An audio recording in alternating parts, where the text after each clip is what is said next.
கிறிஸ்துவுக்குள் மிகவும் பிரியமான தெய்வ பிள்ளைகளே, பரலோகமன்னா நிகழ்ச்சியின் மூலம் உங்களை சந்திப்பதில் என் இருதயம் கர்த்தருக்குள் மிகுந்த மகிழ்ச்சி அடைகிறது.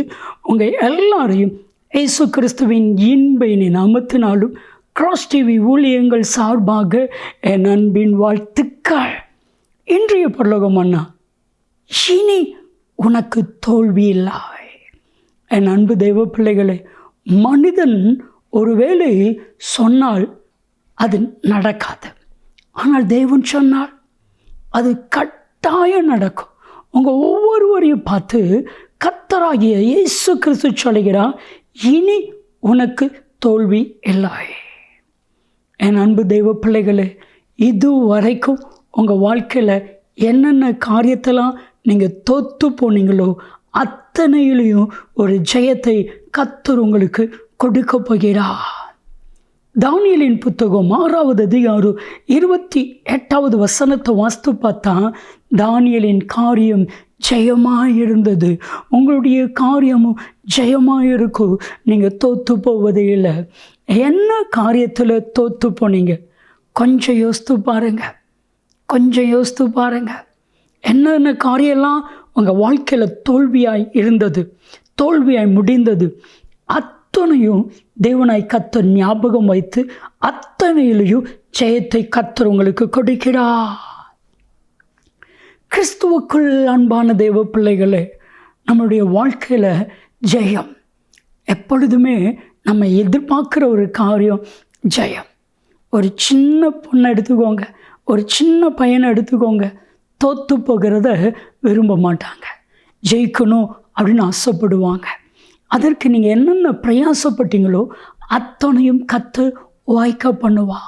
நீதிமொழிகளின் புத்தகம் 21வது அதிகாரம் 31வது வசனத்தை நீங்கள் வாசித்து பார்த்தா, குதிரைகள் யுத்த நாளுக்கு ஆயத்தமாக்கப்படும், ஜெயமோ கர்த்தரால் வரும். நம்ம வாழ்க்கையில் ஆயத்தம் இல்லாததுனால தான் தோல்வி. எப்போ அந்த யுத்தத்தில் ஜெயத்திற்கு நீங்கள் ஆயத்தம் ஆகுவீங்களோ அப்பொழுது தோல்வி இல்லை. வேதாகமத்திலிருந்து ஒரு சம்பவம்.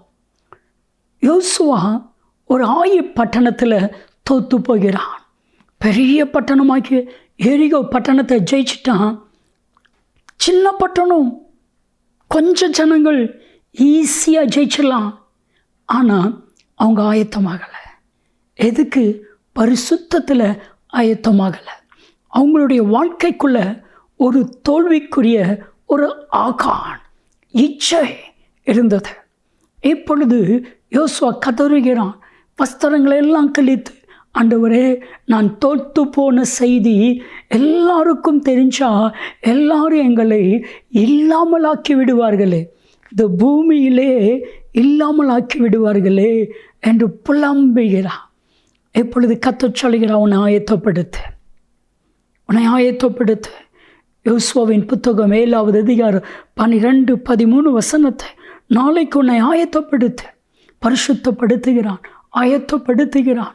யோசுவாவின் புத்தகம் 8வது அதிகாரம் 1ஆம் வசனத்தில் கர்த்தர் சொல்லுகிறார், நீ எலும்பு, ஆயுப்பட்டணத்துக்கு எதிராக யுத்தம் பண்ணப்போ அது ஜனங்களையும் அந்த ஆயுப்பட்டணத்தின் ராஜாவையும் உன் கையில் கொடுத்தே. என் அன்பு தேவ பிள்ளைகளே, ஒரு முறை தோல்வி, அதற்கு அப்புறம் தோல்வி இல்லை. ஏனென்றால் அந்த தோல்விக்குரிய காரணத்தை சரி செய்தான். என் அன்பு தெய்வ பிள்ளைகளே, தோல்விக்கு என்ன காரணம் ஆண்டோடத்தில் கேளுங்க, அதை சரி செய்யுங்க, ஆயத்தமாங்க. இனி தோல்வி இல்லை. ஜெபிக்கலாமா? தகப்பனே, இது வரைக்கும் இவருடைய வாழ்க்கையில் ஒருவேளை தோல்வி இருந்திருக்கான்மானால் இனி தோல்வி இல்லை, இனி ஜெயத்தை தார். இயேசு கிறிஸ்துவின் நாமத்தில் ஜெபிக்கிறோம் ஜீவனுள்ள பிதாவே, ஆமென், ஆமென். இனி தோல்வி இல்லை, ஜெயம் நிச்சயம். நன்மையும் கிருபையும் ஆசீர்வாதங்களும் நிச்சயமாக உங்களை தொடரும்.